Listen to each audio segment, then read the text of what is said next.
అందమైన పల్లెటూరి కథ గోదావరి నది ఒడ్డున, పచ్చని పొలాల మధ్యలో, తాటి చెట్లు తల ఎత్తి నిల్చున్న చోట వెన్నెలపల్లి అనే ఒక అందమైన గ్రామంలోని ఇల్లు చిన్నవైనా, ఆ ఇళ్లలో ఉన్న మనుషుల హృదయాలు పెద్దవే.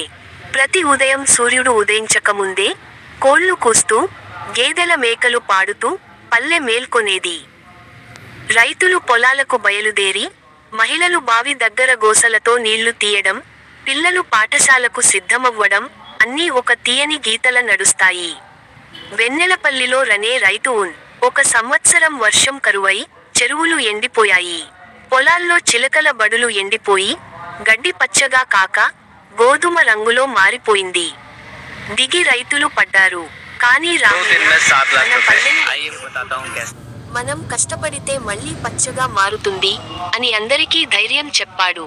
అతను తన దగ్గర ఉన్న అన్నాన్ని పంచిపెట్టాడు. పల్లె యువకులను కూడగట్టి, పాత చెరువును శుభ్రం చేసి, కొత్త మట్టిని వేసి, వర్షపు నీరు చేరేలా మార్గాలు కట్టారు. రాత్రింబవళ్లు కష్టపడ్డారు. ఆ కష్టానికి నది పొంగి పొర్లింది. చెరువు నిండిపోయింది.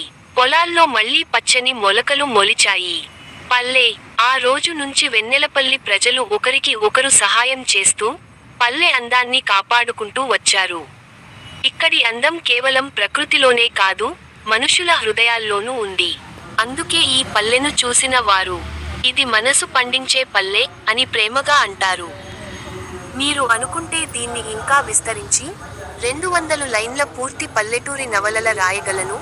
అందులో పల్లె పండుగలు, సంస్కృతి, ప్రేమ కథలు, చిన్న